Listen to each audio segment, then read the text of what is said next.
Ya, ya. A'udzu billahi minasyaitonir rajim. Bismillahirrahmanirrahim. Assalamualaikum warahmatullahi wabarakatuh.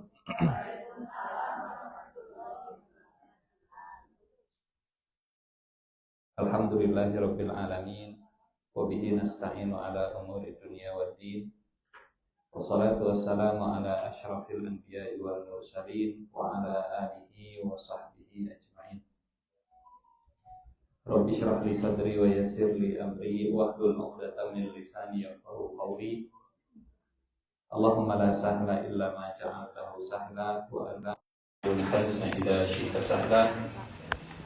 Allahumma la ilma lana illa ma 'allamtana innaka antal alimul hakim. Allahumma 'allimna ma yanfa'una wanfa'na bima 'allamtana wa zidna ilman wa amalan ya rabbal alamin. Amma ba'du. Faqala Allah ta'ala a'udzu billahi minasy syaithanir rajim. Bismillahirrahmanirrahim. Fatalaqqa Adamu min rabbih kalimatin fataba alaihi innahu huwat tawwabur rahim. Qulna ihbitu minha jami'a fa imma ya'tiyannakum minni huda faman tabi'a hudaya fala khaufun 'alaihim wala hum yahzanun. Walladzina kafaru wa kadzdzabu bi ayatina ulaika ashabun nari hum fiha khalidun. Shadaqallahul azim.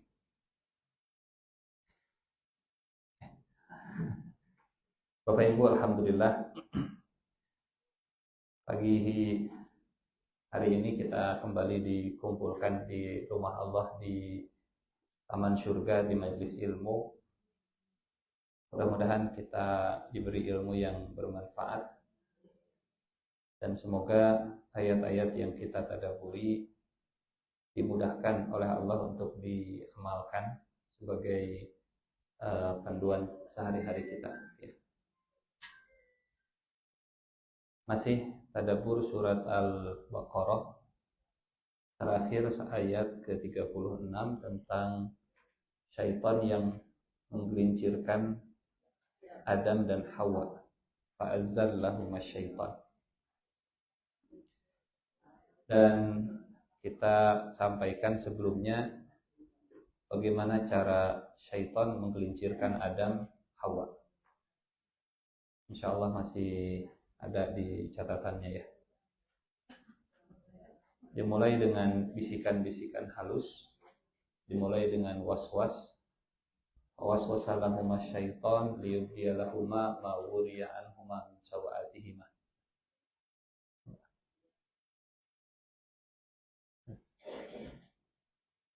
Yang kisah Adam ini terulang dalam beberapa surat di Al-Quran dengan beberapa sudut pandang, beberapa angle.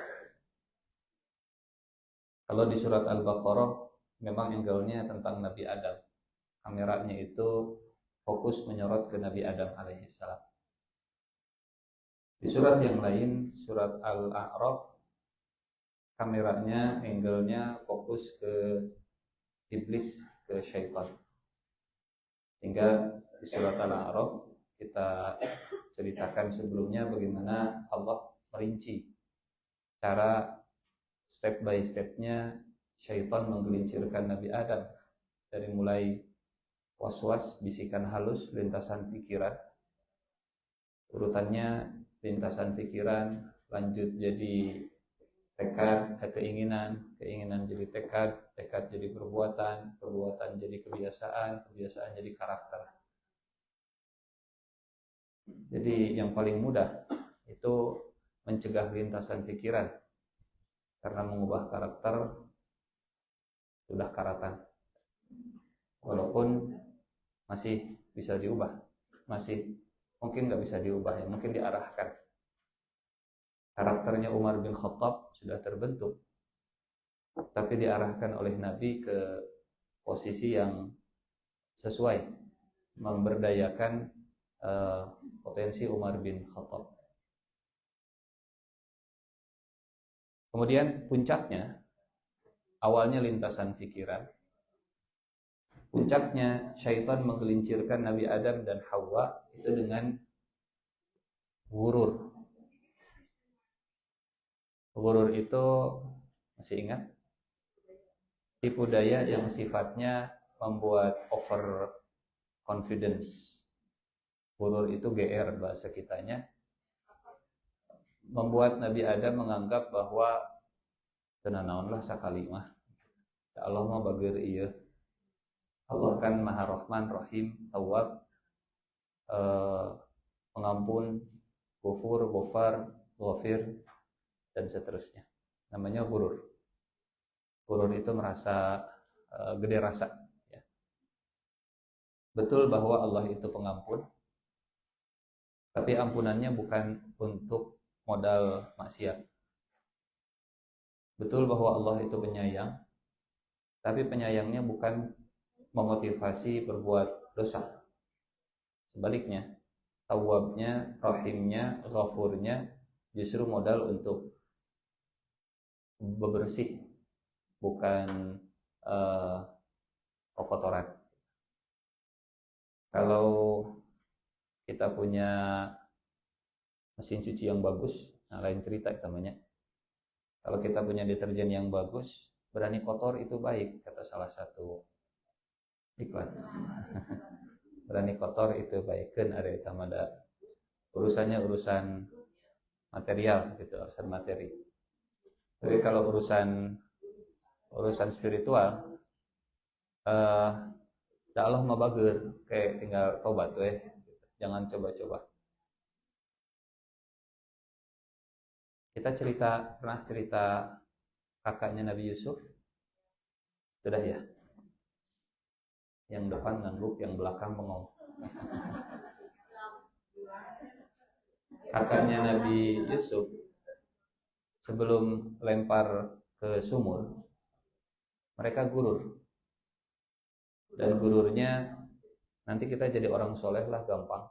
Ayo nama baledogkeun heula ke sumur, kita lempar dulu ke sumur, nanti setelah itu kita tobat. Namanya gurur. Jadi merencanakan taubat selaras bareng dengan merencanakan maksiat.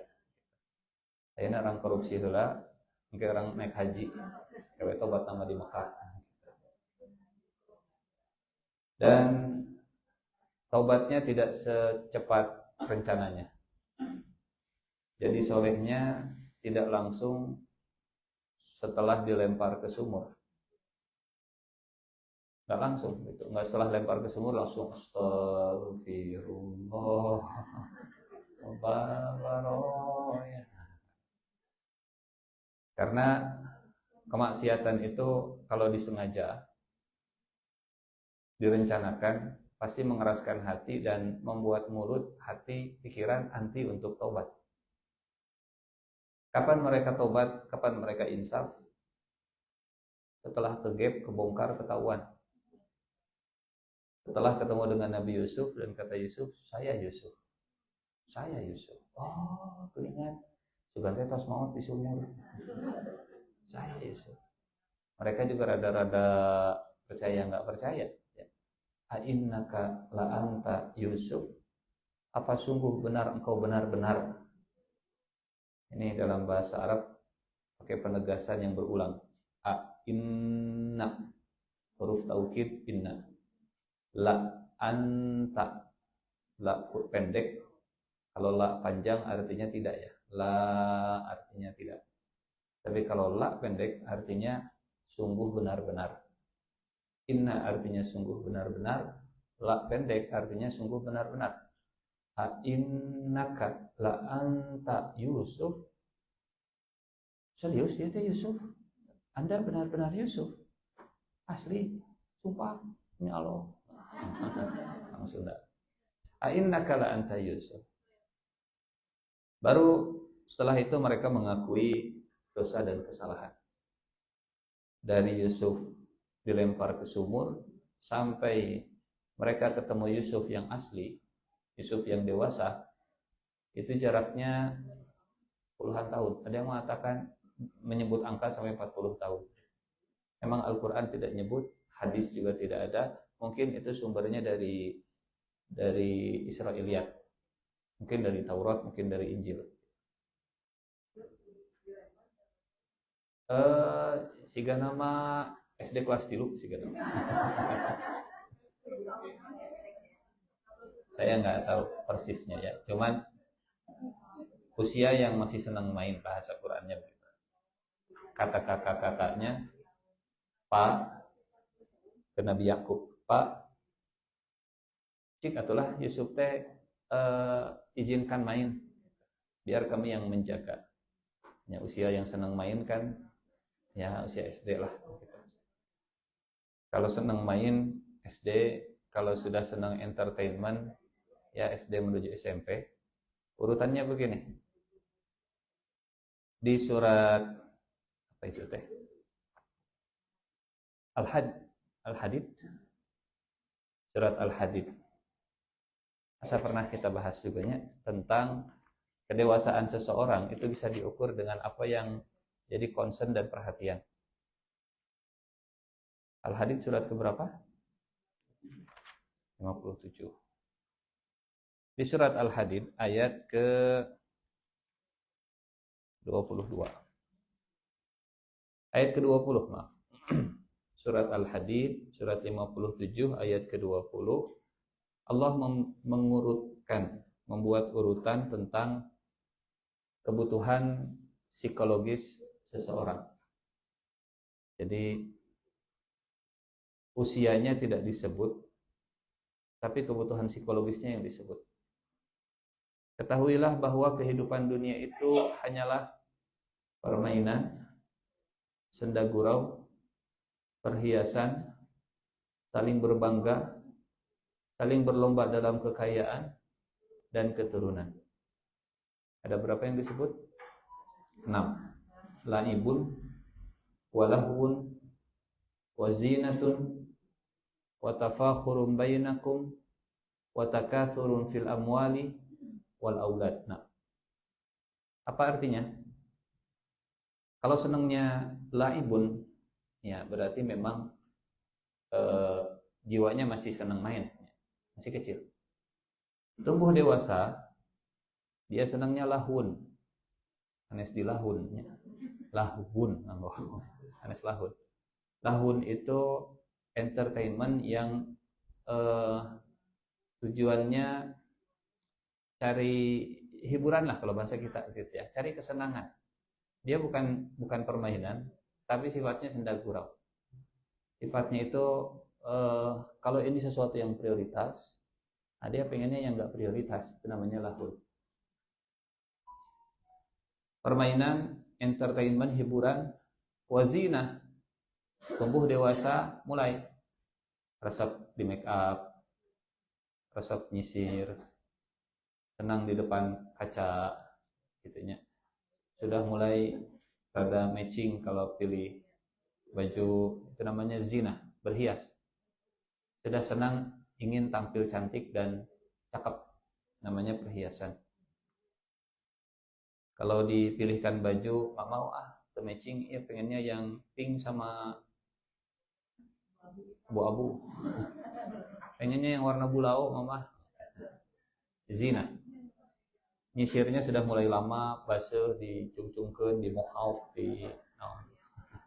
namanya zina, perhiasan gitu. Senangnya sebelum pergi sekarang pakai di bedakan, di sari pohaci, di saya nah dulu sari pohaci pakai kurang aring, namanya zina. Zina itu perhiasan, senangnya berdandan, senangnya ngagelis, akasep. Sudah nggak main, sudah nggak banyak hiburan, senangnya tampil yang modis. Setelah zina, tafakhur. Tafakhur itu adu gengsi. Adu gengsi. Saya kuliahnya di Mekah. Saya kuliahnya di Cambridge. Saya kuliahnya di Oxford. Saya kerjanya sambil pakai ini nemtek, tinggal di BUMN yuk, saya tafakur namanya. Yang penting pride-nya dapat walaupun duitnya kecil. Tafakur namanya, berbangga-bangga. Jadi dia sudah nggak peduli lagi dengan penampilan. Sekarang yang dia banggakan, yang dia butuhkan adalah kebanggaan. Dia nggak pengen lagi main, dia nggak perlu lagi hiburan. Sekarang mah pride-nya yang muncul, kebanggaan. Namanya tafakur. Selesai tafakur, naik lagi kebutuhan jiwa manusia seiring dengan usia. Sudah nggak peduli lagi mau dari SMA mana, mau dari kampus mana, mau kerja di mana. Yang penting mah takasur fil amwal. Dan naon saya mah lulusan SMA oke, yang penting mah duit nawe ratusan triliun. Daripada dirinya lulusan Cambridge, naon jualan tahu bulat unggul. Misalnya. Memang Cambridge, wah tafakur. Tapi takasur fil awal kecil. Orang akan semakin realistis seiring dengan usia, kebutuhan psikologisnya bukan lagi bangga-bangga, tapi duit, banyak-banyakan duit. Takasur fil amwal. Dan ternyata ditutup oleh Allah, hayatud dunia, kehidupan dunia itu endingnya adalah wal aulad, anak. Oh, incu atau sabaraha tah kadinya. Putra atau sabaraha? Putra ayeuna di mana? Obrolannya bukan lagi tentang kepungkur kampusnya di mana. Haribu resepna main naon. Haribu resepna nonton film naon di Netflix. Obrolannya bukan lagi kebanggaan, tapi kumaha barudak? Sabaraha ayeuna incu? Kumaha mantu? Mantu ayeuna di mana? Sakolana? Itu sudah wal aulad. Ya. Kalau lahun mah hiburan, entertainment gitu. Maksudnya ya sesuatu yang menghibur lah. Laibun permainan, lahun hiburan. Jadi kita bisa ngukur posisi kita ada di mana hari ini gitunya. Ini bukan berarti kalau sudah di posisi takasurun fil amwal, dia nggak suka dengan laibun, nggak suka dengan lahun. Cuman porsinya nggak banyak gitu ya. Tetap apalagi laki-laki. Laki-laki masih senang laib, masih senang. Masih senang main, masih senang. Masih ada pride, gengsi, masih gitu. Cuman sudah mulai berkurang, sudah mulai fokusnya bukan tentang saya lagi, tapi tentang anak saya sekarang. Wa takasurum fil amwali wal aulad. Balik dari ke surat Al-Baqarah, di situ bihtai. Sampai mana tadi teh? 36 ya. Fa'azallahuma syaitanu anha fa'akhrajahuma mimma kana fi wa qulna. Lanjut ke ayat 37. Setelah Nabi Adam mencicipi, bahasa Al-Qur'annya mencicipi, zaqa. Kemudian auratnya kebuka dan Allah menegur Nabi Adam dari kejauhan. Bukankah sudah saya larang untuk mendekati pohon tersebut? Kemudian Nabi Adam fatalaqa Adamu min rabbih kalimat. Kemudian Adam menerima beberapa kalimat dari Tuhannya. Lalu Allah menerima taubatnya. Sungguh Allah menerima taubat dan Maha Penyayang. Kata talaqa, mungkin kita familiar dengan kata talaki. Kalau ngaji talaki. Talaki itu kadang dimaknai mulut ke mulut. Mulut ke mulut itu kumahanya. Si image-nya kurang bagus. Jadi harus face to face. Harus wajah ketemu wajah. Offline lah bahasa sekarang mah. Harus offline ketemu langsung, kemudian diajarkan sesuatu, namanya talaqi. Fatalaqa Adamu min rabbih kalimatin, maka Adam talaqi. Akar katanya talaqi itu dari kata liqa. Laqa, laqiya, yalqa. Akar katanya bertemu. Laqiya, yalqa. Liqa itu artinya bertemu. Alqa, alqa itu artinya mempertemukan sesuatu dengan sesuatu yang lain. Namanya alqa. Terjemahan bahasa Indonesianya melempar. Fa'alqa asahu fa idza hiya thu'banun mubin. Maka Nabi Musa melemparkan. Lam, qaf, alif bingkeng. Alif bingkeng teh naon? Begitu tah siga kitu. Alif anu sapertos huruf ya. Alif bingkeng. Akar katanya talaqa laqiya, bertemu. Jadi memang untuk talaqi bertemu. Untuk talaqi itu face to face, offline, dari mulut ke mulut langsung. Dan memang pengajaran yang paling efektif, efisien ketemu langsung. Face to face langsung. Bisa pakai Zoom, bisa. Cuman kan ya suasananya juga beda lah pakai Zoom gitunya. Auranya lain gitu. Kadang kaluhur nama kieu lupa kahana nama cukup. Jadi dikira. Hah? Moal di bejaan.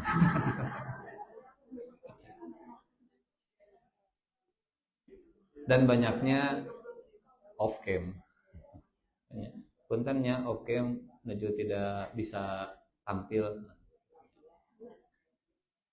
Nggak sengaja kepencet kameranya, cangkoknya. Jadi pabalatak.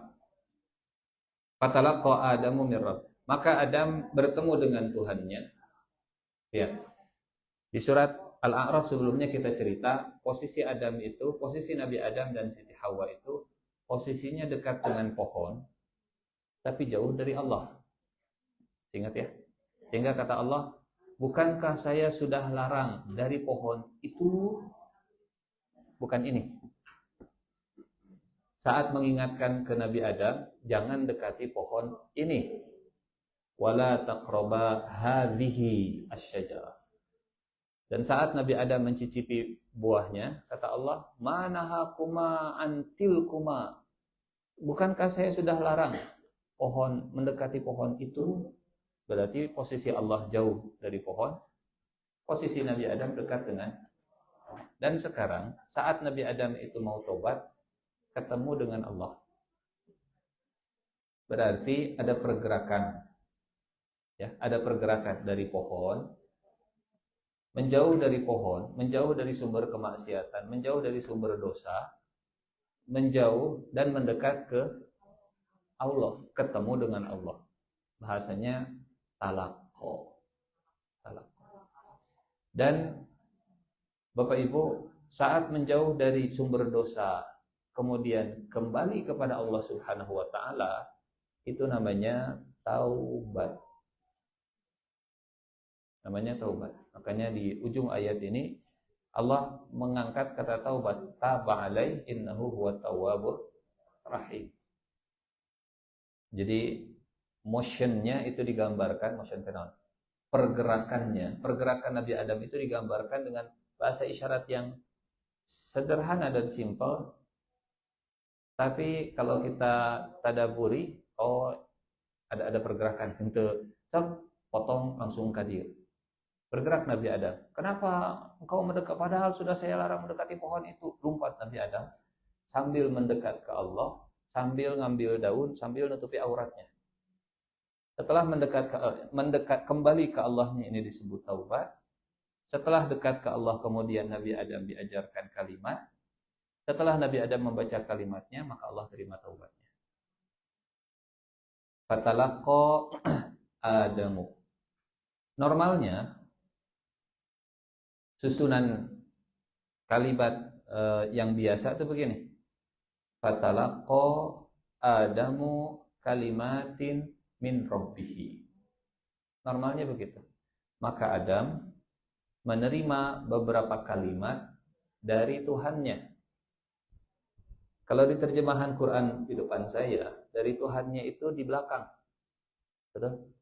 Maka kemudian Adam menerima beberapa kalimat dari Tuhannya. Tapi redaksi bahasa Arab, dari Tuhannya itu didahulukan sebelum kalimat. Min Rabbihi itu dari Tuhannya. Maka Adam menerima dari Tuhannya beberapa kalimat. Kitu-kitu keneh Pak Ustaz. Sama, kurang. Tapi dalam kaidah bahasa Arab, mana yang didahulukan itu perlu diperhatikan. Mana yang didahulukan, maka itu yang diprioritaskan. Dan yang diprioritaskan berarti dapat perhatian. Kalau susunannya fatalaqa Adamu kalimatin min rabbih, berarti fokusnya tentang kalimat itu sendiri. Tapi karena yang didahulukan adalah min rabbih, dari Rabbnya, dari Tuhannya, artinya tidak ada yang bisa memberikan kalimat itu kecuali hanya dari Allah Subhanahu wa Ta'ala.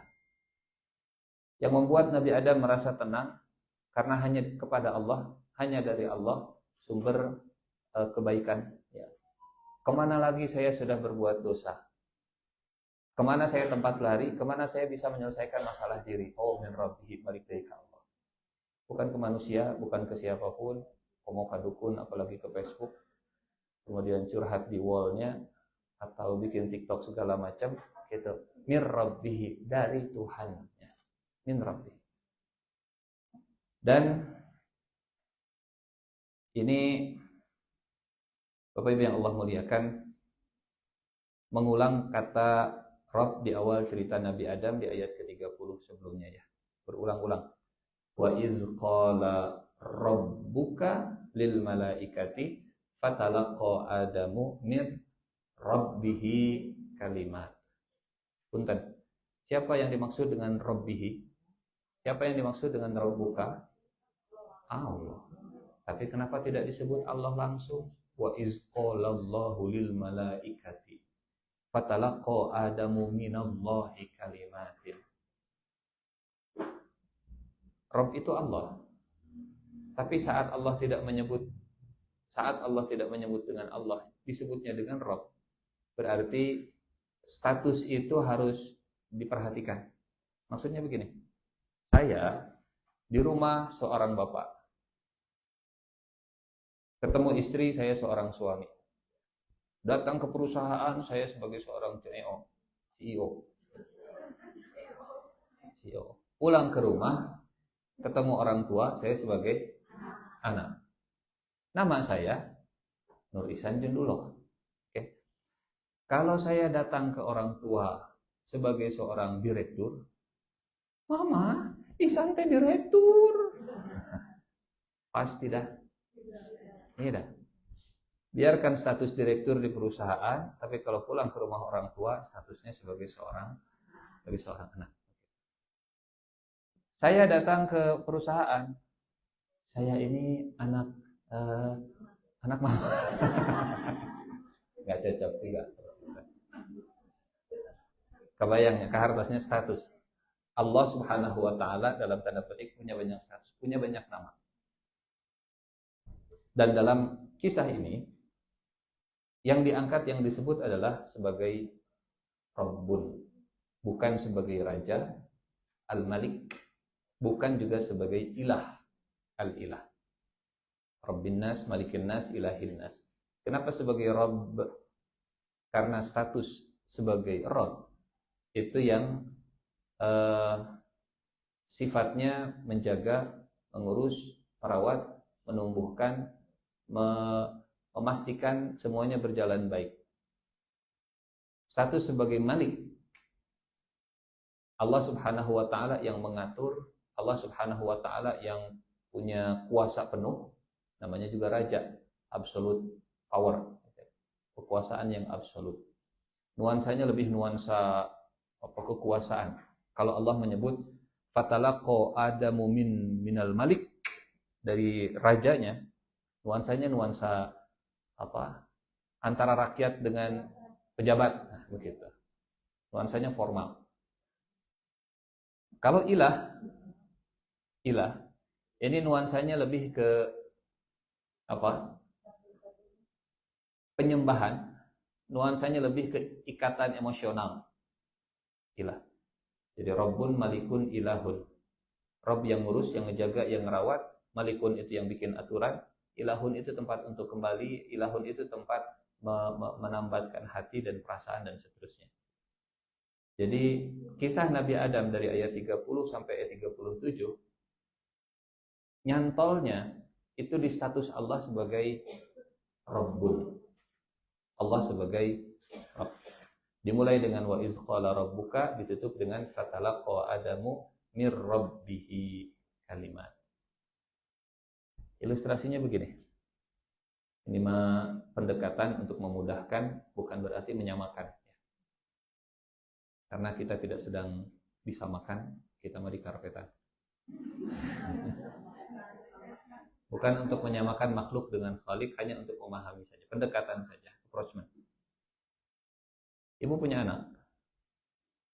Ya, terang. Ibu punya anak dan ibu dari kecil anaknya itu dirawat, diurus, dimanja, ditimang-timang begitu. Semua urusannya diperhatikan. Oh yang mimi. Pengen main gitu. Seorang ibu bisa mendeteksi perbedaan tangisan bayi.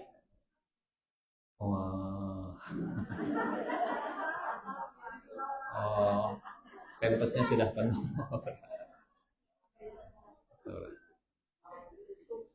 Pelan. Pilih hilap deh ibuna diemutan. Kan kebutuhan bayi paling tilu eta badannya, pengen dibersihin pampasnya, pengen dikasih mimi, pengen digendong sampai ke bau leungeun oke dan seterusnya lah. Tangisannya juga beda, dan yang paham dengan tangisan itu ibunya luar biasa. Ibunya luar biasa. Bapak nama kadang sok. Memang carut hat bungkus. Alhamdulillah, tidak semua bapak perempuan. Baik. Tumbuh dewasa, anaknya sudah mulai SMP, gitu. Sudah mulai balik. Kata anaknya, mama jangan ngatur-ngatur aku lagi, aku kan udah gede. Dia sudah mulai ngurus diri sendiri. Tapi kita sebagai orang tua masih punya hak untuk ngatur anak-anak kita. Itu namanya geser dari, dalam tanda petik ya, sebagai pengurus, sekarang jadi yang ngatur. Kemarin mah diurus full, masih kecil, masih nurut gitu ya. Sekarang sudah mulai rebel, sudah mulai berontak, dia sudah mulai ngurus diri sendiri, sudah mulai dewasa dan nggak mau diatur-atur lagi.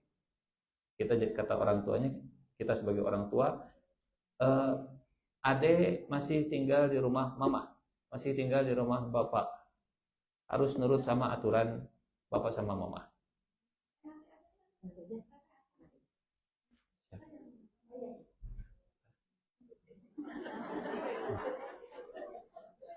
Biasanya pendek 10 menit deh Ustaz, itu rada panjang. Nah, baik. Nah, tadi teh hilap deui kala.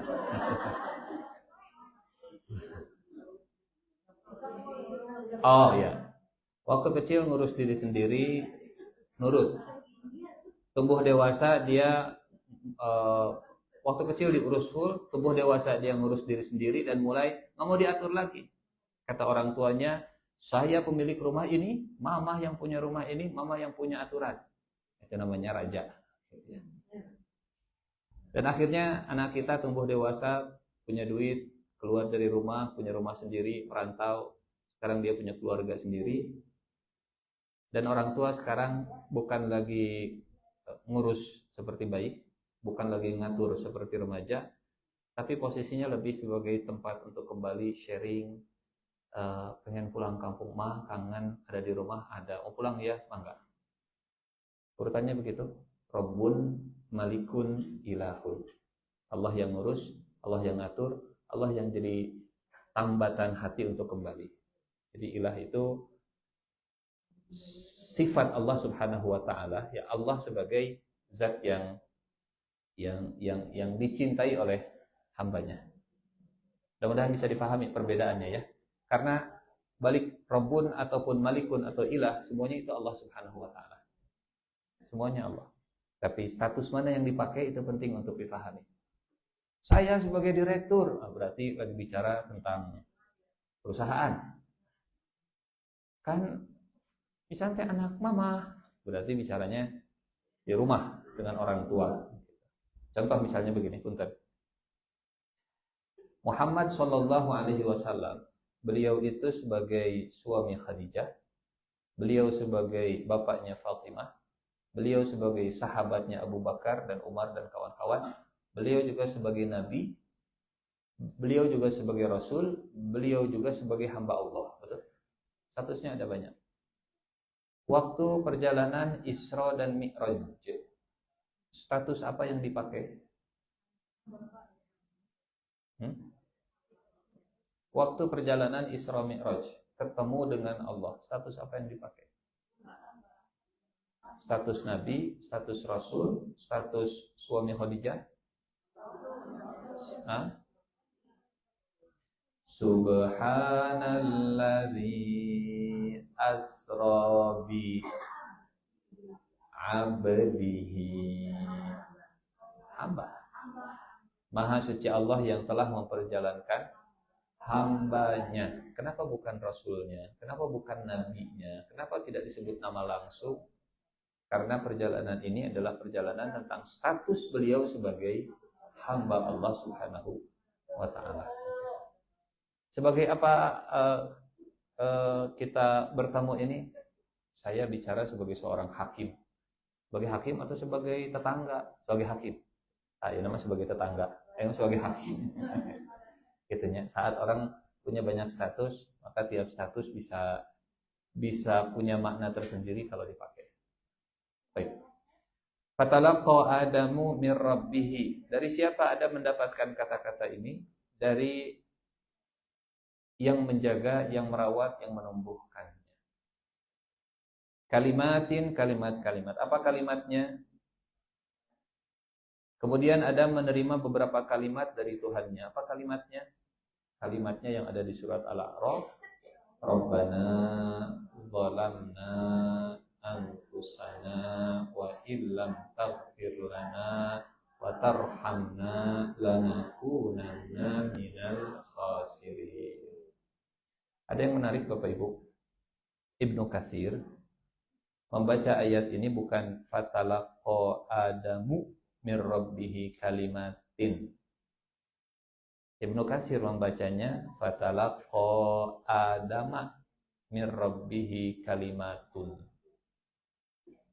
Adamnya pakai fathah, kalimatnya pakai domaten. Gitu-gitu kan kemudian Pak Ustadz, kan kata-katanya sama, tulisannya mah gitu-gitu kan dengan harokat nahungkul nu beda. Bapak Ibu, beda harokat, beda arti dalam bahasa Arab. Beda harokat, beda arti. Kalau di bahasa Indonesia habis. Itu habis. Ya, Pak. Kalau di bahasa Indonesia kita mengenal subjek dan objek. Nah, dalam bahasa Arab, subjek dan objek itu bisa diidentifikasi, bisa diketahui dengan harokat terakhir di kata tersebut. Ini umumnya ya, umumnya. Kalau harokatnya pakai domah, berarti dia subjek. Umumnya begitu. Kalau harokatnya pakai fathah, berarti dia objek. Nanti kalau susunannya bisa berbeda. Normalnya begini, urutan dalam bahasa Arab itu predikat, subjek, objek. Predikat, subjek, objek. Kalau di bahasa Indonesia kan subjek, predikat, objek. Di bahasa Arab predikat, subjek, objek. Nah, urutan bisa predikat, objek, subjek. Kalau kita nggak teliti melihat harokatnya.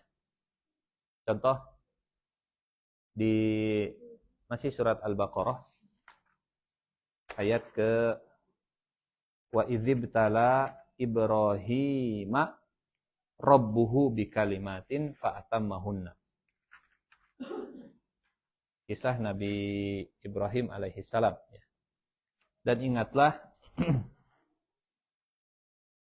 Mana kisah Nabi Ibrahim teh?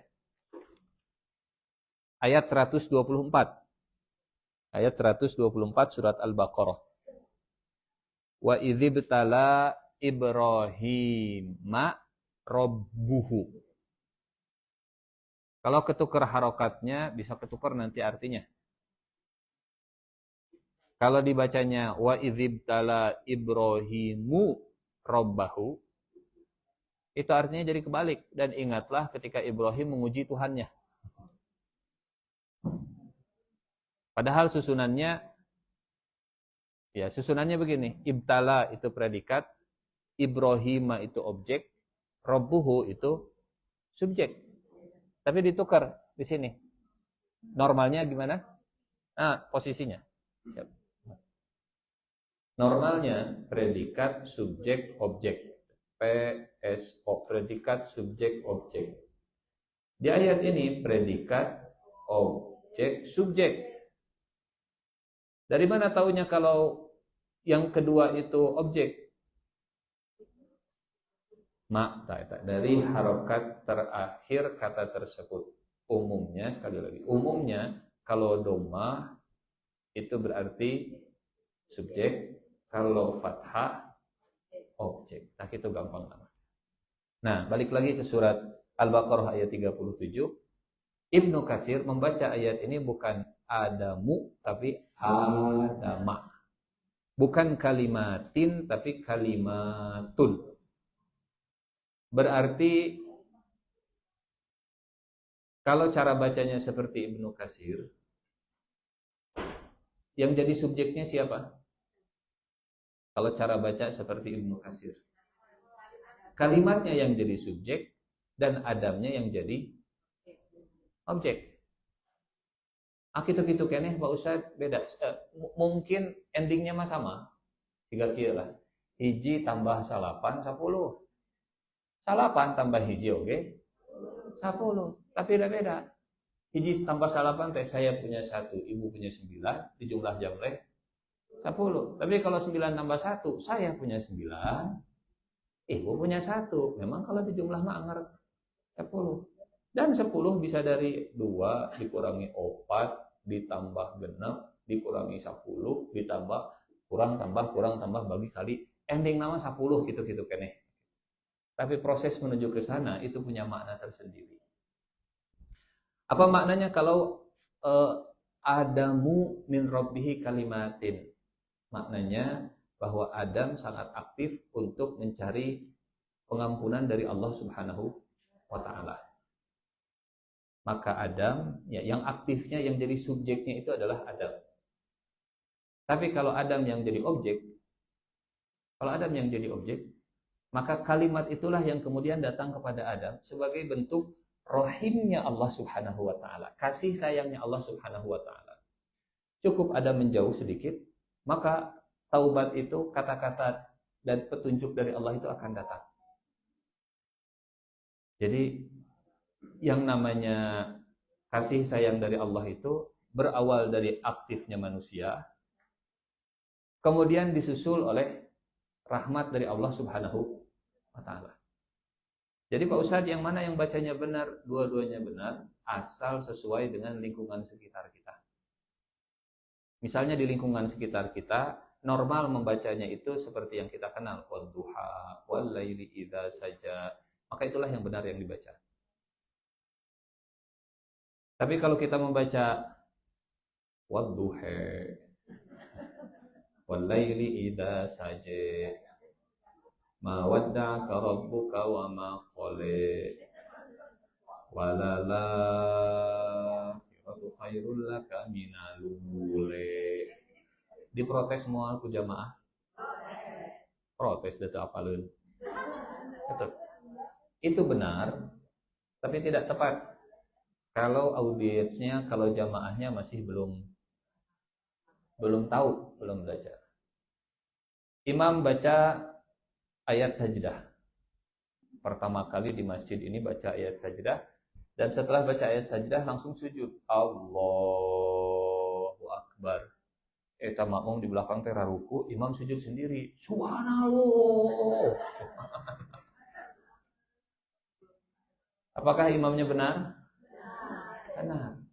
Tapi imamnya gak ngasih tahu dulu ke makmum, Bapak Ibu, saya akan baca surat sajdah dan nanti saya akan takbir untuk sujud.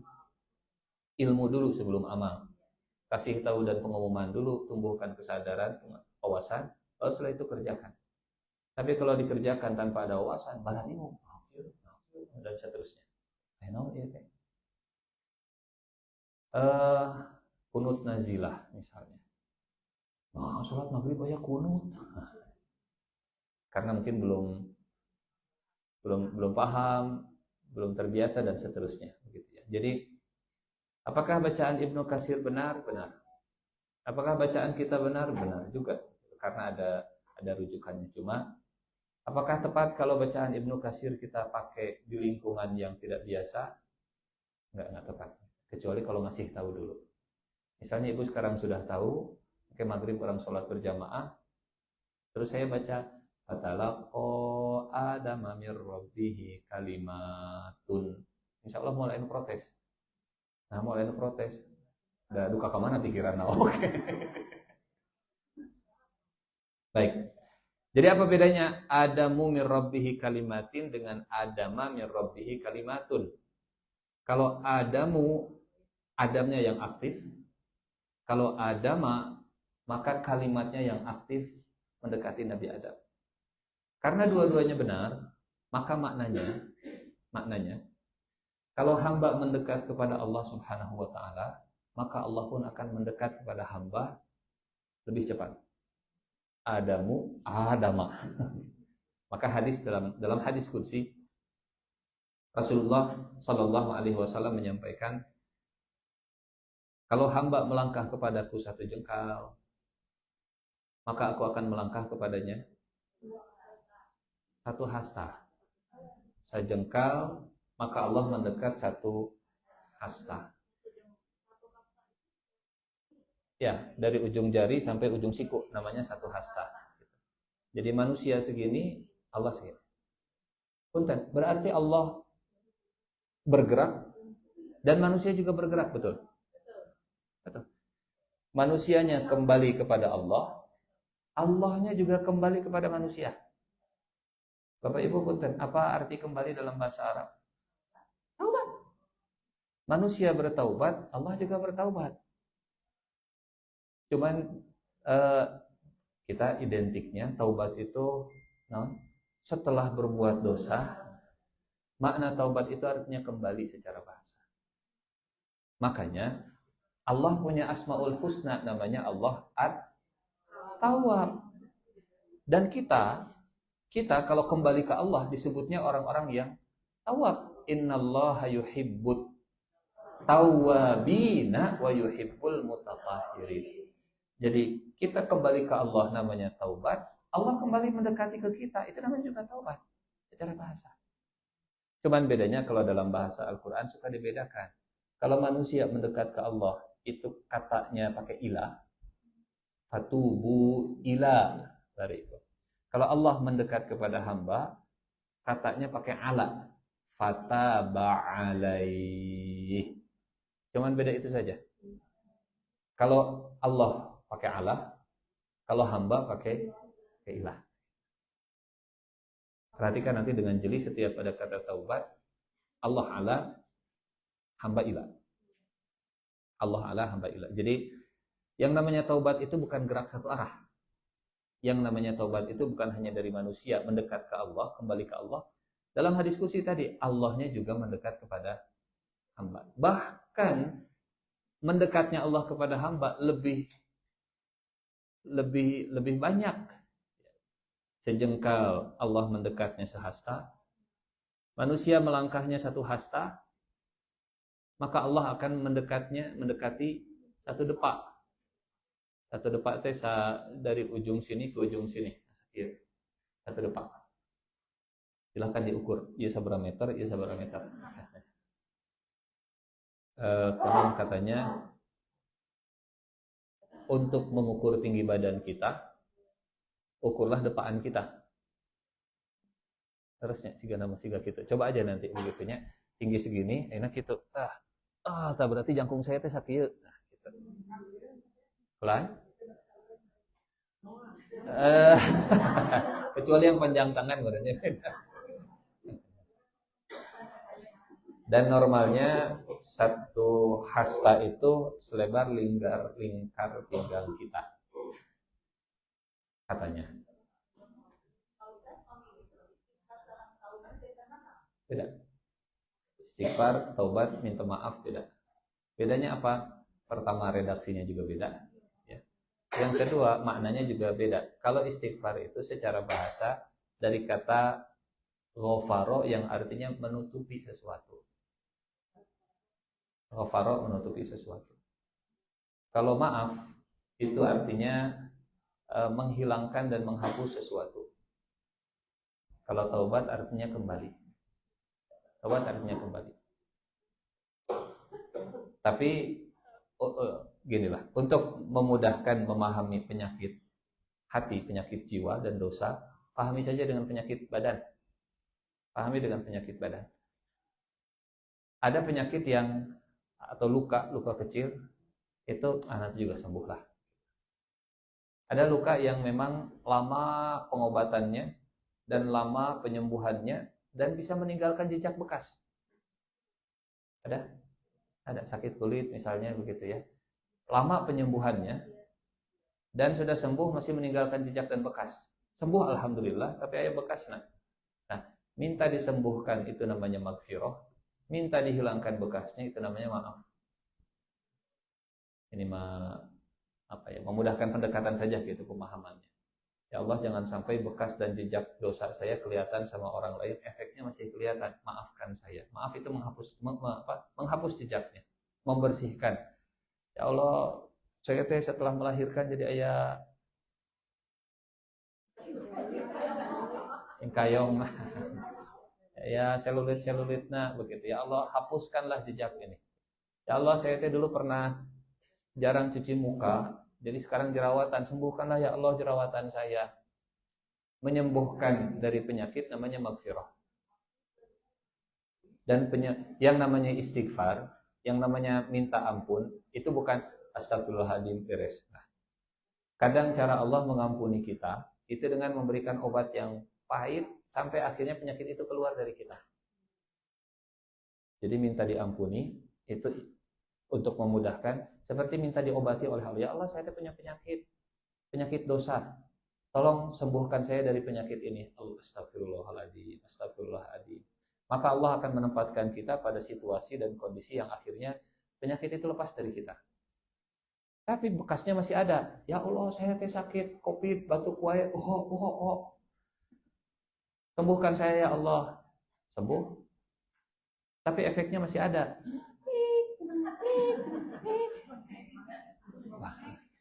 Namanya bengik. Kalau bengek mah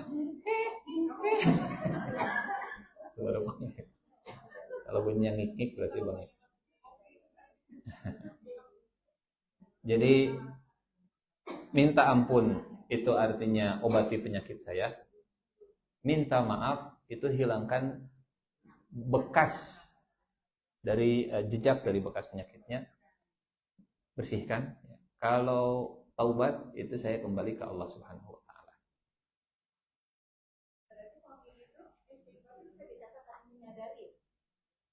Betul. Karena orang nggak akan minta ampun kalau dia nggak sadar dia berbuat dosa. Pasti.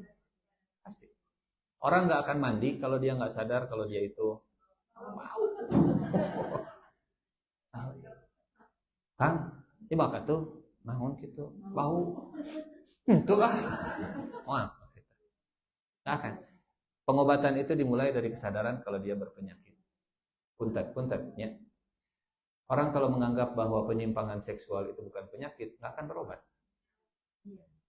Menormalisasi itu justru menghalangi pengobatan sendiri. Dan normal, saya adalah laki-laki yang terperangkap di tubuh wanita. Saya ini perempuan yang terperangkap di tubuh laki-laki dan sebaliknya misalnya begitu ya. Kalau tidak menganggap itu sebuah kelainan, pasti tidak akan berusaha untuk perbaikan. Makanya punten. Katakan salah walaupun kita mengerjakannya. Katakan memang ini teh dosa, tapi saya masih melakukannya. Mudah-mudahan kesadaran kalau itu dosa, itu membuat kita punya tekad, saya nanti suatu hari akan tobat. Tapi kalau kita mengatakan kesalahan itu bukan kesalahan, tobatnya. Susah, sulit.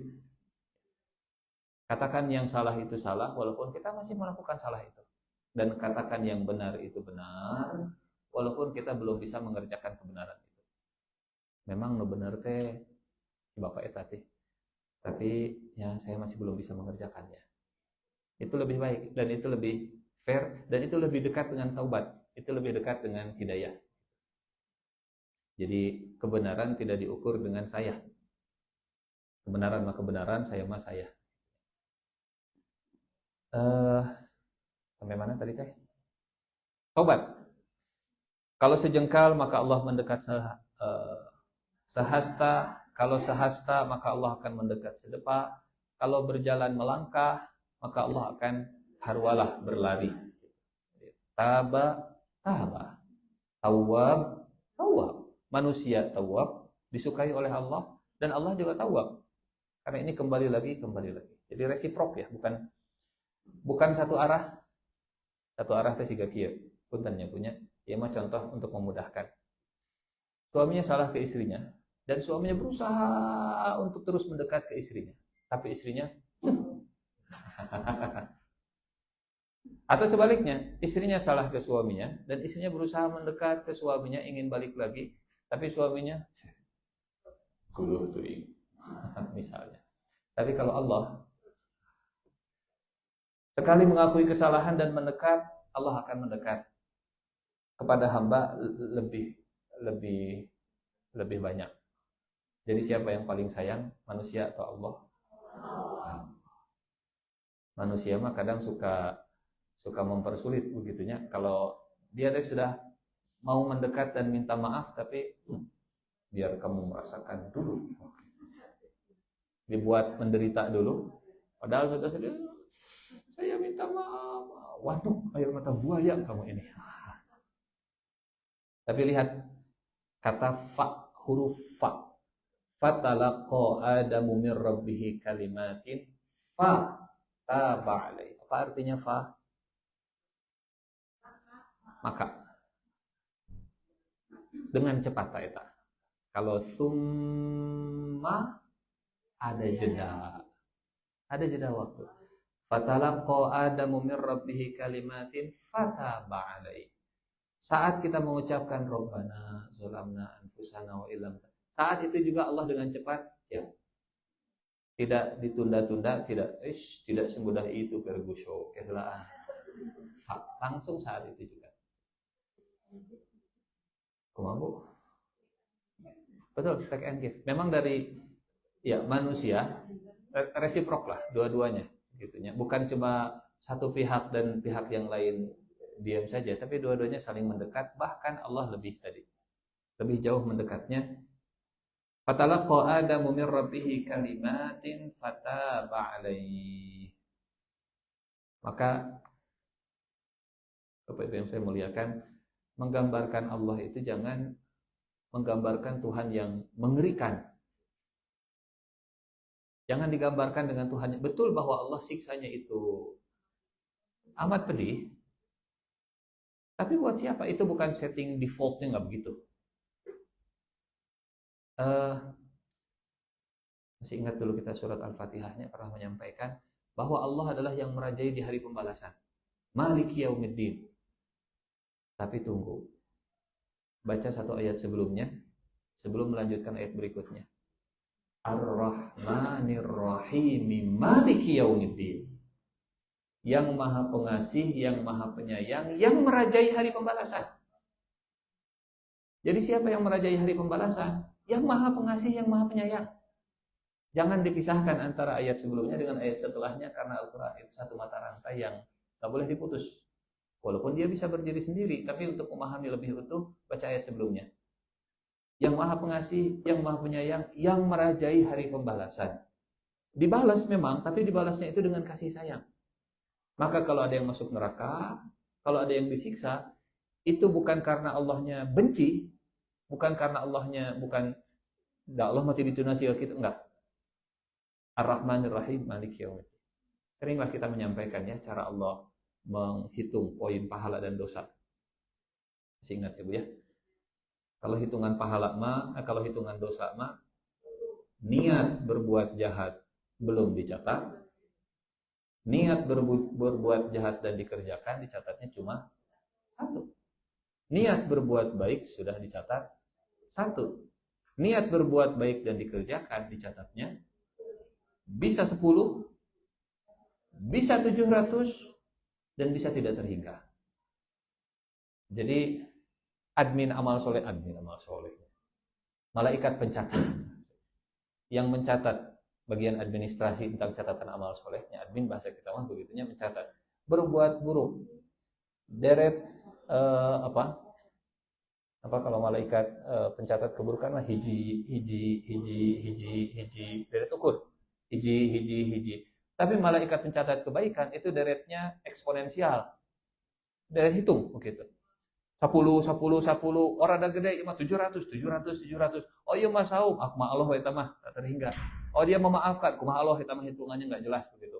Kalau bahasa kita dulu kita pernah kasih perumpamaan, Anda kerja di perusahaan saya, gajinya ya cek kosong, sok isi mangga. Itu namanya ajrohum bigoiri hisab. Upah mereka nggak pakai perhitungan. Kalau pakai perhitungan, Anda kerja berapa hari? 29 hari. Ada terlambatnya, potong gaji. Ayah cutinya berbayar atau tidak? Cutinya tidak berbayar, potong day. Anda izinnya ada suratnya nggak ada suratnya, potong day. Itu namanya pakai hitungan, dihisab. Tapi kalau bighairi hisab, Bapak bulan ini gajiannya ini ada cek kosong, silahkan isi. Nominalnya terserah Bapak. Itu namanya ajrohum bighairi hisab. Kalau dosa, itu hitung-hitungan. Oh, dia mengerjakan dosa ini karena terpaksa. Diangkat penana. Jangan dicatat, dah kapaksa. Kapaksa. 3 kondisi malaikat itu akan mencatat pena. Yang pertama orang yang dipaksa. Dipaksa itu dan dianya nggak mau begitu. Hari dipaksa, alhamdulillah, untung dipaksa. Tahu contohnya apa? Contohnya Nabi Yusuf. Ya Allah, da ieu mah ku atasan saya dipiwara. Da tos dikunci kamarna ya Allah, kumaha deui da kapaksa ya Allah. Jadi dipaksa itu dianya nggak mau. Dan tidak berlebihan. Contoh, makan babi. Kepaksa di padang pasir. Sebenarnya mah nggak mau ieu teh. Pas dicoba, enak geuningan. Deui. Itu sudah tidak kepaksa lagi. Kepaksa itu ada unsur ghairi adin baghin wala adin. Dia tidak mau dan dia juga tidak berlebihan. Yang kedua, malaikat pencatat keburukan itu akan mengangkat pena kalau lupa. Hilap. Lalai lupa begitu, enggak ingat, nyanya hilap. Ini yang kedua. Lagi saum, nyanya hilap. Nyanya bisa. Sampai ingat berhenti. Sampai ingat berhenti. Nyanya hilap teu acan salat. Salat saat itu juga, saat ingat salat. Jadi malaikat enggak akan mencatat lamun urang mah kieu. Si eta teh salat. Ya Allah, tidak salat. Memang zuhur kelewat, waktu masuk asar sudah masuk, teu salat si eta. Oh, teu salat. Tapi karena lupa, jangan dulu dicatat. Tapi kalau sudah ingat dan nggak sholat juga, kapaksa atau enggak misalnya. Kapaksana kumaha? Kapaksana karena dia lagi badannya kotor, penuh najis, begitu. Dia nggak ketemu air dan seterusnya. Ya Allah, saya ingat can sholat tapi dah kabala takir bajuna, anak. Kaompolan, misalnya ibu lagi perjalanan, kaompolan sama cucu sama kiraku sama bapak nanya.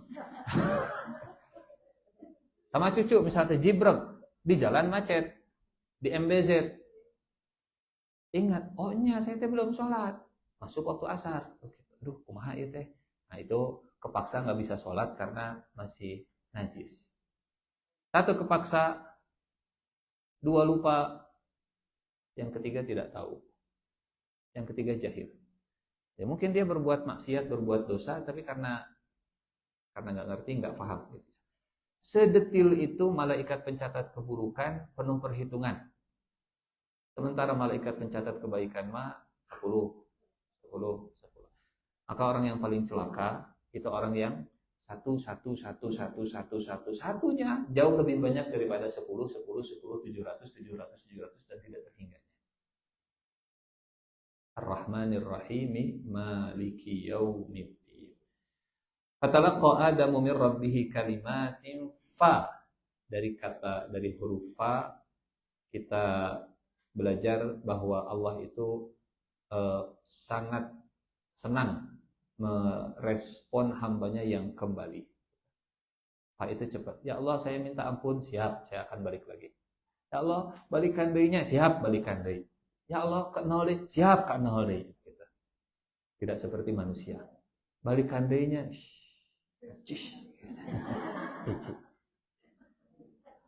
Fata ba'd harara yang teuing.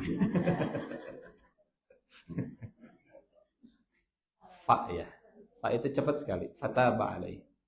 Fatalaqa Adamu min rabbih kalimatin fata ba'alai. Masya Allah. Sudah pakai kata fa, kemudian ditutup dengan penegasan. Innahu huwa tawwabur rahim. Inna-nya itu huruf taukid, huruf penegasan dan penekanan. Sesungguhnya sudah ada innahu ditambah huwa lagi. Huwa. Innahu huwa. Ari hu teh huwa teh ya.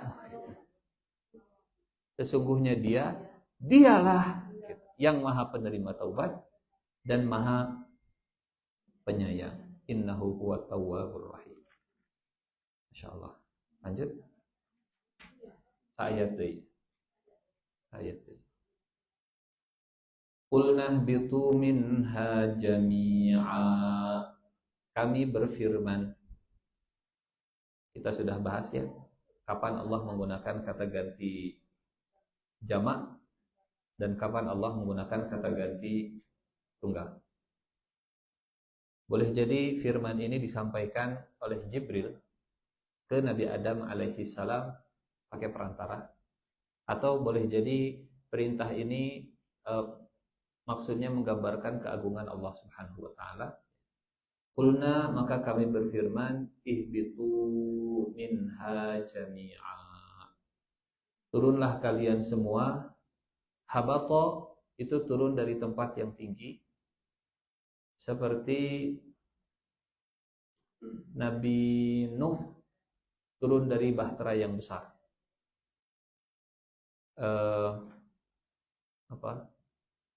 Cerita Nabi Nuh teh?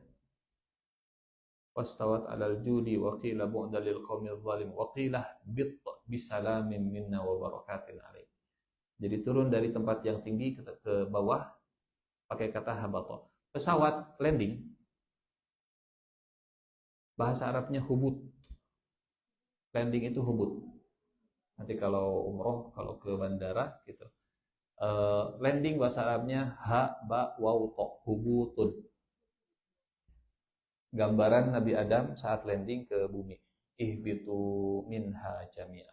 Turun dengan selamat, turun dari namanya juga turunnya dari yang tinggi ke bawah. Qulna ihbitu minha jami'a. Turunnya bareng-bareng. Punten. Turunnya Nabi Adam ke bumi sudah diterima taubatnya atau belum? Clear ya? Paham sampai sini? Bahwa Nabi Adam turun ke bumi itu tidak di posisi yang masih punya dosa. Nabi Adam memulai kehidupan di dunia itu bukan membawa dosa kemudian diwariskan ke anak cucunya. Tidak ada dosa warisan.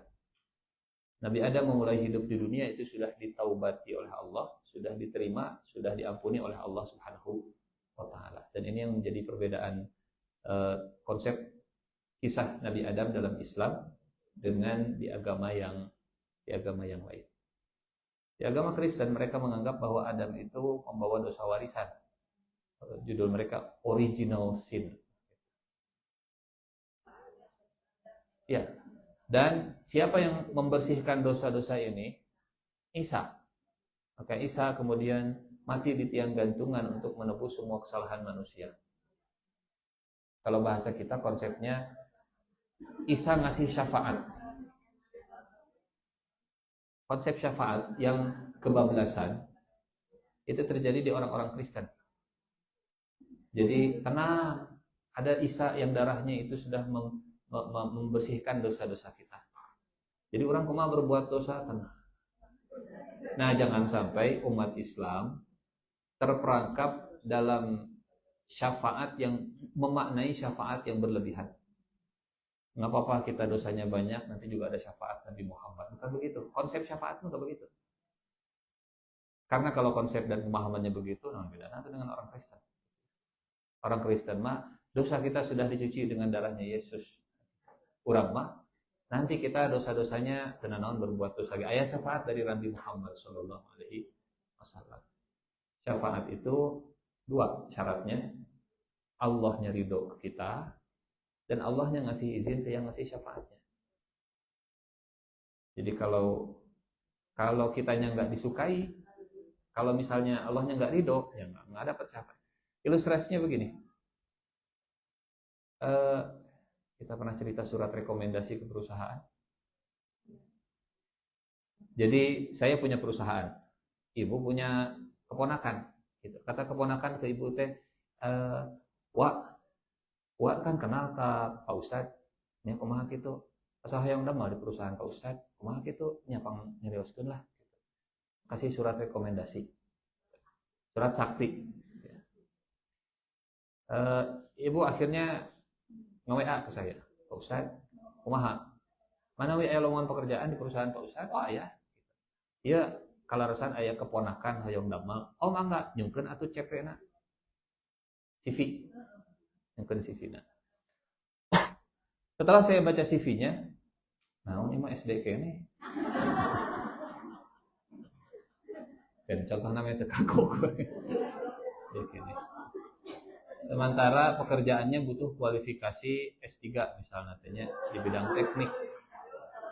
Ini karena dia punya semangat kerja yang tinggi. Saya dekat dengan ibu dekat dengan saya. Tapi karena saya melihat CV-nya aduh, termasuk iya mah. Maka saya nggak akan saya menolak syafaat ibu untuk dia. Syafaat itu rekomendasi lah kalau bahasa kita. Syafaat itu rekomendasi. Sebaliknya, Pak Ustadz, saya punya keponakan, lihat CV-nya bagus. Oh benar bagus, ya mah S3 bidang teknik dan seterusnya. Tapi saya terasa ke ibu. Terjadi. Saya nggak jadi. Maka syafaat itu dua. Yang merekomendasikannya diizinkan, yang direkomendasikannya juga disukai begitu. Cocok lah begitu. Oh, oke, silahkan. Sesuai. Jadi nggak sembarangan tenang. Saya dekatlah dengan si mamang mah gampang waktu itu cincai. Tapi syafaat tidak sesimpel itu. Qulnah bitu minha jami'a. Turunlah kalian semua bersama-sama, bareng-bareng. Turunnya ke muka bumi setelah diterima taubatnya. Dan turunnya bersama-sama. Adam dan Hawa turun bersama-sama. Walaupun, ini memang ada cerita, walaupun saya belum menemukan yang validnya, keterangannya. Apakah turunnya bersama-sama, kemudian pas nyampe ke bumi juga sama-sama? Jami'an juga. Karena saat turunnya jami'an. Apakah saat nyampe ke buminya itu sama-sama di bandara yang sama, jami'an? Atau yang satu landingnya di bandara Jeddah, yang satu landingnya di bandara New Delhi pakai Indigo misalnya. Memang jami'an dari sananya, take off-nya bareng karena landasannya ada dua gitu. Bareng. Cuman yang satu ke sini. Wallahu a'lam bishawab. Yang jelas turun dari surganya bareng. Kita kan sering dengar cerita Adam turunnya itu di India, Siti Hawa turunnya itu di Jeddah. Ketemunya di mana? Buah Batu. Ketemunya di padang Arafah. Memang saya belum menemukan hadis yang sahih. Gitu.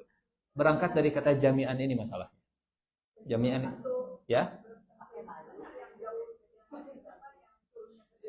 yang bersamaan itu turun dari surganya, tapi apakah sampai ke buminya kemudian terpisah dengan jarak? Nah, kata jami'an ini yang jadi penentunya, jami'an. Ihbitu minha jami'an. Ya. Jadi kebayang kalau dari sananya bareng, pas turun ke buminya pisah gitunya. Dan dulu nggak ada WA, ada telepon gitu. Kalau telepon, "Neng di mana?" "Duka ieu teh nya." Kan belum ada pelang nama, India. Ada waktu dulu. Jadi kebayang Pak saling cari. Saling cari Adam dari India dan tidak saling Sherlock masalahnya. Jadi saat Pak Amprok saat bertemunya itu kebayang bertemunya itu tanpa ada janjian sama sekali. Tadi WA heula, tadi telepon heula gitu. Tidak dikasih tahu dulu. Tah duka sabaraha namanya. Kayak orang taros di itu di surga. Koma? Di KUA sih. Katanya.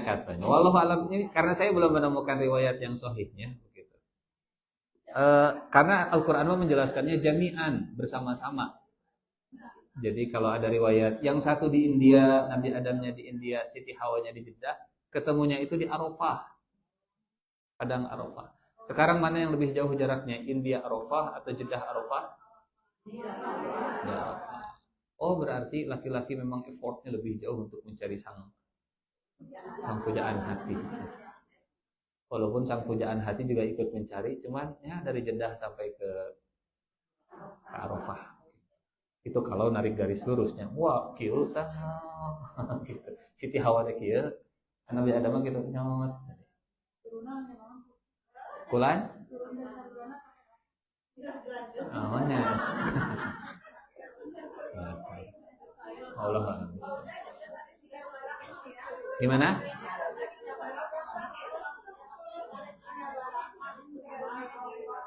Iya, di Arafah teh Jabal Rahmah.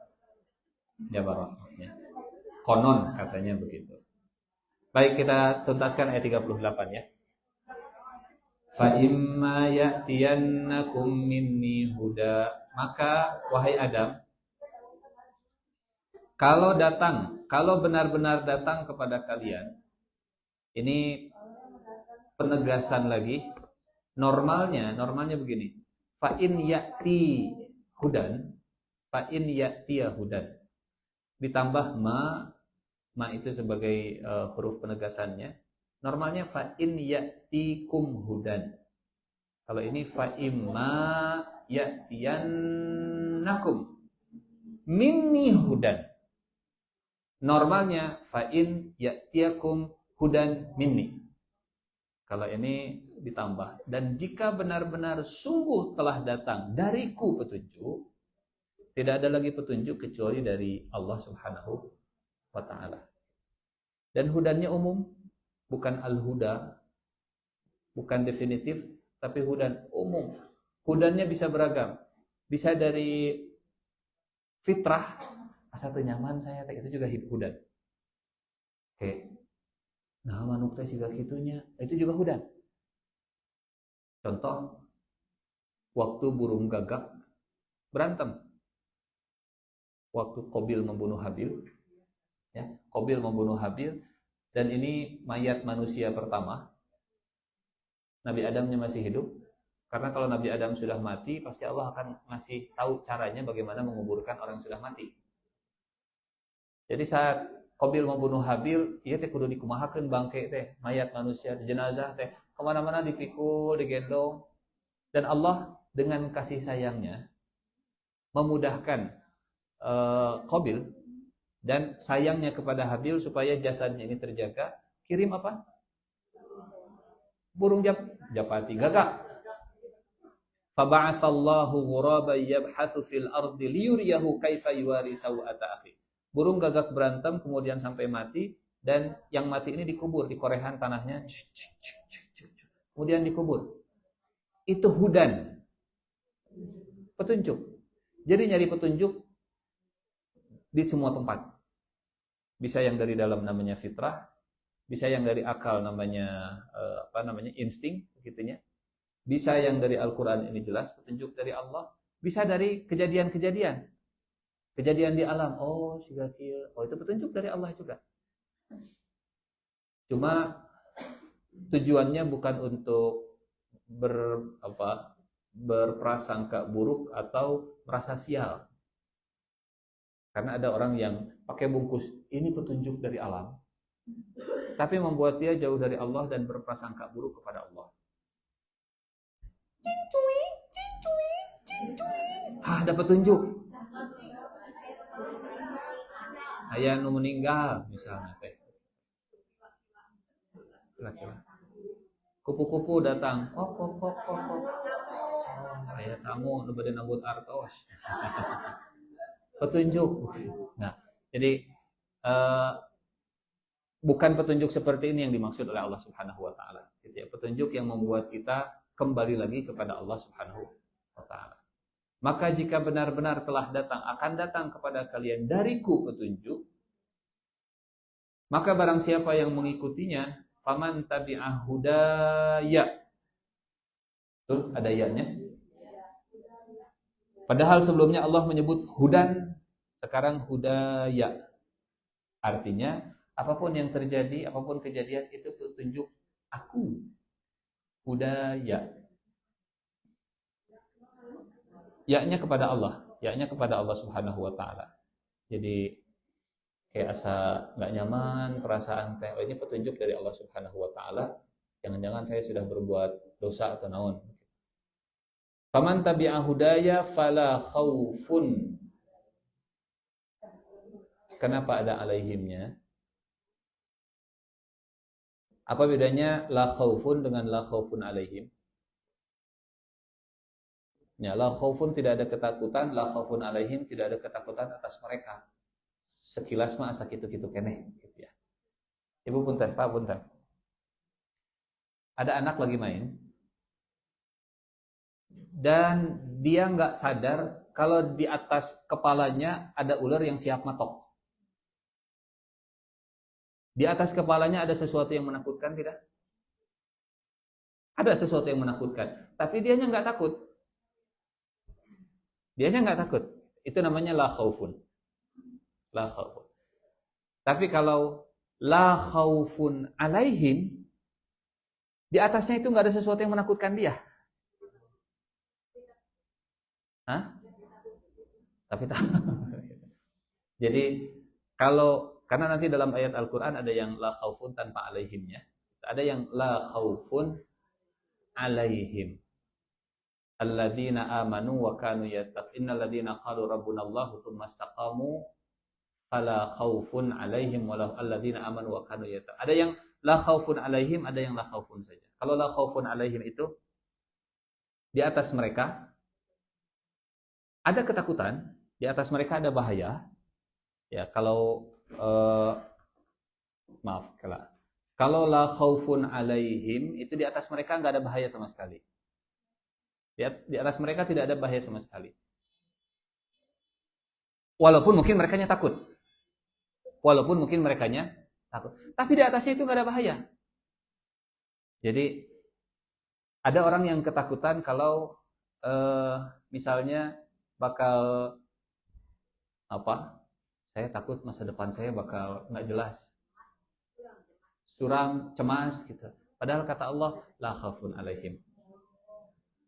La khaufun alaihim. Jadi di atas mereka itu nggak ada ketakutan sama sekali. Walaupun mungkin merekanya sendiri rada takut. Tapi kalau fala khaufun, merekanya tidak takut. Merekanya tidak takut. Paham ya perbedaannya antara la khaufun alaihim dan dengan wala khaufun. Kalau la khaufun alaihim, nggak ada ancaman sama sekali di atas mereka, walaupun mungkin mereka merasa takut dan terancam. Tapi kata Allah, enggak. Di atas kamu tuh, di depan kamu tuh nggak ada ancaman sama sekali. Tapi ya Allah, ya sudah, ikuti saja petunjuk dari saya ya. Kalau kamu mengikuti petunjuk dari saya, di depan kamu itu nggak ada ancaman, walaupun kamu melihatnya sebagai ancaman. Tapi kalau la khaufun, Mereka sama sekali tidak merasakan ketakutan. Masih bingung? Lumayan. Kalau la khaufun, itu merekanya yang tidak takut. Kalau la khaufun alaihim, itu tidak ada ketakutan di atas mereka. Nggak ada bahaya sama sekali. Tapi mungkin mereka takut. Jadi, Bu, pokoknya mah jangan khawatir kalau Ibu bisnis dengan saya, ini bisnisnya sudah proven, bisnisnya sudah terbukti, insya Allah untung, walaupun untungnya setahun 10.000. Tapi ayah untungnya insya Allah mau rugi, walaupun untungnya 10.000. Ibu silahkan investasi ke saya 10 miliar. Insya Allah tidak rugi. Tapi untungnya saya tidak menjanjikan yang banyak, ya 1 juta lah, gitu. 1 juta mah ya wae. Tapi ibunya cemas. Waduh, mau rugi sama sekali. Saya jamin nggak akan ada kerugian. Jadi kalau kalimatnya la khaufun alaihim, mungkin ada ketakutan, padahal aslinya tidak ada ancaman sama sekali. Tapi kalau kata-katanya la khaufun, mereka nggak takut sama sekali. La khaufun, mereka nggak takut. Kalau la khaufun alaihim, tidak ada ketakutan di atas mereka. Tidak ada yang harus dikhawatirkan, walaupun mereka sendiri merasa ketakutan. Jadi ilusi ketakutan, halusinasi ketakutannya. La khaufun alaihim walahum yahzanun, dan mereka tidak akan bersedih hati. Ini memang pembahasannya agak panjang antara khauf dengan hazan, karena secara bahasa juga dibedakan oleh Allah. Bentuk katanya bukan fala yakhafuna wala yahzanuna. Kalau bentuknya begitu sama-sama fi'il. Tapi khauf itu pakai kata benda dan hazannya pakai kata kerja atau fi'il. Insyaallah pada waktunya pertemuan bulan Januari pekan ketiganya insyaallah ketemu lagi, karena pekan ke-1 saya mau izin dulu. Insyaallah. Ada pertanyaan sebelum ditutup? Enggak.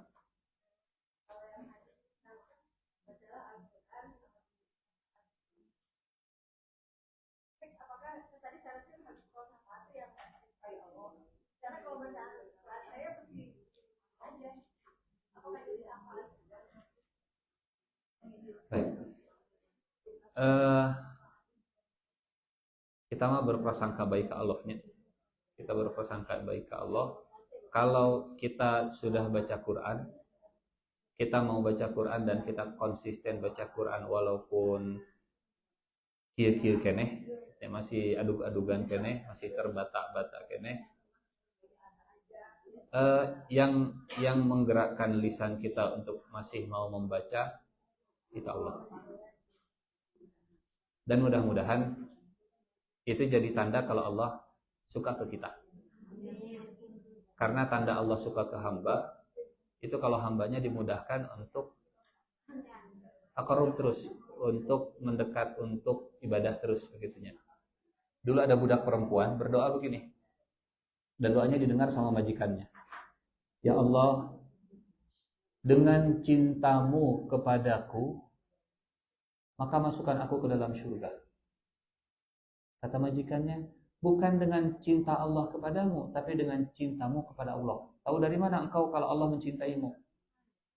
Kata budaknya, Tuan, kalau Allah tidak mencintaiku, Allah tidak akan memudahkanku untuk bangun tengah malam dan berdoa mendekat kepadanya. Betul, salah satu ciri Allah itu suka kepada hamba, kalau Allah memudahkan hamba untuk taat dan ibadah dan terus taqarrub.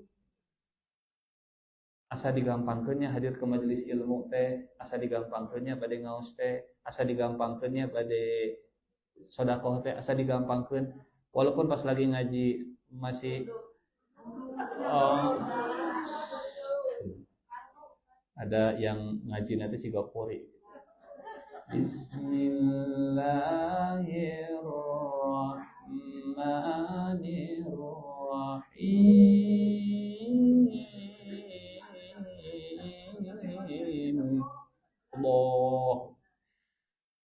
alif ba ta.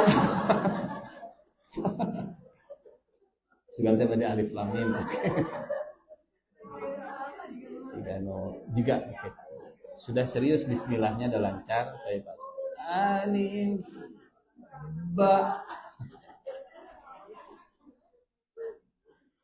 Wah, mau dicontoh. Allah a'lam. Ada pertanyaan lagi? Enggak, itu lah. Ya.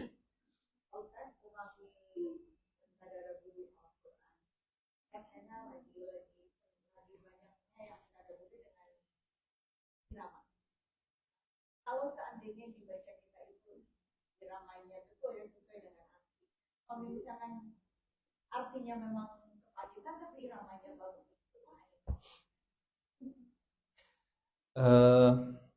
Kalau yang saya pahami, tadabbur itu kaitannya lebih ke kontemplasi, refleksi, dan pemahaman terhadap makna. Kalau bacaan indah itu lebih ke qiraah, membaca. Jika dibacanya ternyata iramanya bagus tapi artinya sebetulnya salah. Karena apa namanya, cara baca packaging yang tidak boleh itu pemaknaan atau suasana hati, bergembira saat hatinya ya, bukan nadanya, hatinya bahkan mungkin ketawa-ketawa santai, padahal ayat yang dibaca ayat kiamat, misalnya ayat tentang neraka. Jadi kalau nada mah nggak masalah. Allah a'lam. Ustaz, izin, saya dulu mengalami COVID ya, COVID tahun 2021. Saya pasien terlama Ustaz. Saya tuh 2 kali anfal. Ketika saya anfal kedua itu, saya merasa sudah mau perasaan gitu ya. Itu saya ngebuka Al-Quran. Ini Al-Qurannya sebagai saksi Ustaz.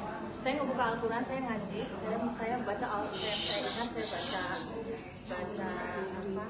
Kulhu Ustaz. Kemudian saya minta sama Allah, ya Allah, kalau memang saya sepanjang umur, tolong memberikan jawabannya. Ketika saya buka Ustaz, ini Al-Jumar mengenai nyawa gitu Ustaz. Jadi saya teringat, jadi Allah yang memegang nyawa umatnya gitu Ustaz. Ketika saya buka itu, terbuka itu langsung Al-Jumar ayat 42 Ustaz. Nah itu atau sebagai syafaat atau apa ya? Atau memang sudah Allah menjawab semuanya gitu Ustaz? Iya, semua ayat dalam Al-Quran ini memang petunjuk dari Allah ya. Dan kalau saat membuka ternyata kita merasa benar-benar relax, klik, dan pas, itu betul-betul petunjuk. Itu betul-betul petunjuk dan dari Allah. Tapi metode seperti itu tidak bisa dipukul rata ke semua orang. Misal begini, saya kan Quran itu petunjuknya. Saya mau ngaji karena diminta ngaji pas pernikahan. Oh makasih. Bismillahirrahmanirrahim. At-talaqu ma'ruf. Dengan Quran. Misalnya seperti itu. Dan seterusnya lah. Kemarin ada itu. Ini mah asli. Bukan baca ayat itu, tapi qori'nya itu baca ayat pas lagi pernikahan. Surat An-Nisa. Apa surat An-Nisa yang awal-awal? Betul, ya. Saya nggak nyangka kalau dia akan melanjutkan ayat 1, 2 dan seterusnya. Biasanya ayat 3 hukum. Ayat 3 hukum. Innallaha kana 'alaikum raqiba. Lanjut ke surat Ar-Rum. Bismillahirrahmanirrahim. Wa min ayat. Ya mari teruskan. Wah, mantap ya. Teruskan sampai ayat keempatnya dibaca. Sampai ayat ketiganya juga dibaca. Iya, yang boleh 1, 2, 3. Fankihu ma qabalakum minan nisa'i masna wa thulatha. Saya Saya tidak melihat saya. Lampu hijau. Petunjuk. Korina gitu. Asli bulan kemarin di Masjid An-Nur, di Masjid PL apa? Iya, di Ciater. Ciater. PT Inti ya? PT Inti betul, PT Inti. Jadi mungkin sudah biasa buat mereka. Allah a'lam bishawab. Cukup? Terus kita Oh, mangga. Oh iya, Mas.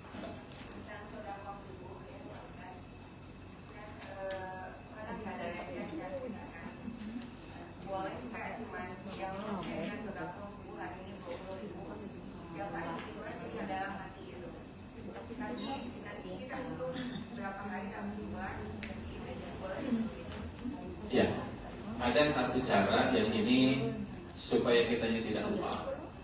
Ibu menyiapkan kencreng di rumah. Kita masukkan 20.000 nak kena kencreng. Iya. Nanti Kalau sudah akhir bulan itu kasihin kencrengnya. Itu juga bisa seperti itu. Karena itu bagian dari niat iman. Dan masih nggak apa. saya kira itu jauh lebih meringankan, ya. Walaupun niat seperti tadi juga nggak ada salahnya ya. Ya Allah, nanti kalau saya ada uangnya, misal kalau ibu masih ada uangnya 20.000 ya, punya insya Allah. Karena tidak ada recehnya. Jangankan begitu ini. Kesananya rumah. Ya Allah, saya pengen sodako 20 juta, tapi akhirnya nang ayah 2.000 ya Allah. Kalau saya punya uang 50 juta ya Allah, saya janji saya akan infak 20 juta. Boleh tak begitu? Itu saja boleh. Apalagi itu saja boleh. Jadi ya Allah, saya belum punya uang enak, tapi saya niat, saya berjanji kalau saya ada rezeki nanti akhir bulan, niatnya akhir bulan saya akan infak pas gaji nanti 200.000. Saya dengan ayat 2.000 ya Allah, kewal akhir bulan. Niatnya sudah ada, dan niat itulah yang tercatat pahalanya oleh Allah Subhanahu wa taala. Oleh malaikat sudah dicatat. Makanya ini terakhir sebagai penutup. Menjelang bulan Ramadan, kita niatkan dari sekarang amal apa saja yang akan saya lakukan nanti di bulan Ramadan. Karena gagal merencanakan sama dengan merencanakan kegagalan. Dan nilai rencana itu nilai pahala. Pahala itu ada dalam rencana. Seandainya punten meninggal sebelum Ramadan, rencananya sudah jadi pahala. Betul? Rencananya sudah jadi pahala, apalagi kalau bukan sekedar wacana, tapi rencana. Ada wacana mau ini rencana makan. Saya nanti setiap bulan saya pengen nyumbang sekian. Oh, berarti sekarang saya harus menyiapkan dana sekian. Saya nanti bulan Ramadan pengen ngaji setiap harinya 1 juz. Dia satu di ayeuna heula itu dilatih. Jadi tidak ada yang salah saat kita meniatkan untuk sedekah saat duitnya belum ada kan. Tadi ibu mah karena tidak ada receh. Dibalik. Karena 100.000 oke itu. Udah saya kumpul. Maka Boleh nggak saling ya apalagi kalau LDR gitu kan masing-masing sodako gitu kan tanpa saling ngasih tahu. Tapi bagaimana dengan pahalanya? tergantung pengelolaan keuangannya. Karena mungkin setiap rumah tangga bisa beda-beda. Gitu. Kalau uang itu uang pribadi ibu, uang yang didapat dari bisnis, dari kerja, itu hak pengelolaannya murni terserah ibu. Mau menyumbang ke orang tua, mau ke siapapun bebas. Tapi kalau kita punya uang, ibu punya uang dari suami, dan pembagiannya begini, Ma, Bapak nggak gaji Bapak itu sebulan 8 komanya. 18 koma. Gaji Bapak sebulan itu 80. Bapak ngambil 10 buat pribadi, Ibu silakan ngambil 10 buat pribadi, nanti 60 buat keluarga. Nah, kalau yang 10 buat pribadi ibu, kemudian ibu mau infak, mau sedekah, maka itu sudah milik pribadi. Tapi yang 60 mau dipakai buat infak dan sedekah, itu perlu ACC approval dari suami dulu. Perlu ada info dulu. Jadi pengelolaan uang pribadi seorang istri itu tidak harus tidak harus diintervensi oleh suaminya pribadi, betul-betul pribadi. Ya mana warisan di orang tua, mobil dan motor teh, gitu. Betul-betul milik ibu sendiri. Kumaha penggunaannya terserah ibu. Kalau ibu mau ngasih tahu, bagus. Kalaupun tidak ngasih tahu, apalagi untuk sedekah dengan niat ya Allah, cukup tangan kanan saya yang tahu, tangan kiri saya tidak tahu. Padahal suami ibu. Jadi tergantung cara pembagian pengelolaan dan keuangannya, gitu ya. Karena Islam menghargai kepemilikan masing-masing. Islam menghargai kepemilikan masing-masing. Kalau ingin ngasih tahu dengan niat untuk menghargai, maka silakan. Bukan sebuah kewajiban harta milik pribadi kita kemudian di share informasi segala macamnya. Ibu punya perusahaan, istri punya, suami punya perusahaan, masing-masing. Kecuali kalau sudah jadi perusahaan bersama, kita mah kudu pada akhirnya